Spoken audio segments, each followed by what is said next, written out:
In this podcast episode, Bob Amsterdam, a prominent attorney and advocate for the Ukrainian Orthodox Church, shares his insights on the dire situation in Ukraine, particularly regarding the ongoing war and the government's treatment of religious institutions.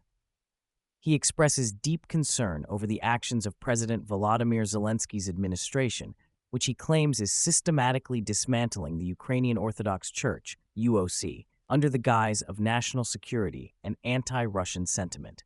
Amsterdam describes the situation in Ukraine as dire, highlighting the unpopularity of Zelensky, the rampant corruption, and the overwhelming casualties resulting from the war. He notes that many citizens are losing hope, and the government is resorting to press gangs to forcibly recruit individuals for the front lines. The UOC, which he represents, is facing severe persecution, with churches being seized and clergy members being beaten or imprisoned. Amsterdam criticizes the Western media for failing to report on these issues, suggesting that they have accepted a narrative that paints Zelensky as a hero while ignoring the realities on the ground. A significant point of contention for Amsterdam is the involvement of the U.S. government, particularly through usaID, in establishing what he describes as a fake church in Ukraine. This new church, known as the Orthodox Church of Ukraine, OCU, is created with the support of the U.S. State Department and is seen as a tool to undermine the UOC, which has historical ties to the Russian Orthodox Church. Amsterdam argues that this intervention is not only unconstitutional, but also a violation of religious freedom, as it seeks to impose a state-sanctioned religion on the Ukrainian populace. He elaborates on how the U.S. government funds initiatives that promote atheism and undermine traditional religious values in Ukraine. This cultural shift, he argues, is part of a broader strategy to reshape Ukrainian society in alignment with Western ideals, often at the expense of its historical and cultural identity.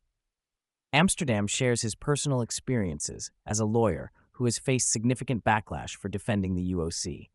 He has been labeled a Putin puppet and a Russian stooge for his advocacy, despite his long history of opposing the Russian government and defending human rights.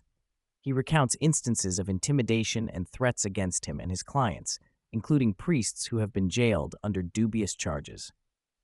Amsterdam emphasizes that the Ukrainian government is employing tactics reminiscent of Soviet-era repression, using the secret police to silence dissent and control the narrative. He also discusses the broader implications of Zelensky's actions, suggesting that the president's consolidation of power and suppression of civil society are indicative of a dictatorial regime. Amsterdam expresses concern that the West, particularly the U.S. and European nations, are turning a blind eye to these developments in favor of supporting Ukraine against Russia. The conversation shifts to the geopolitical ramifications of the war and the sanctions imposed on Russia. Amsterdam argues that these sanctions have not only failed to weaken Putin's regime, but have also strengthened the ties between Russia and China. He criticizes the U.S. government's approach, suggesting that it has inadvertently empowered authoritarian regimes while undermining American interests globally. He points out that the sanctions have devastating effects on countries in Africa and the Middle East, exacerbating food shortages and economic instability. Amsterdam believes that the U.S. needs to reassess its foreign policy and engage in a more nuanced understanding of the complexities involved in the Ukraine conflict.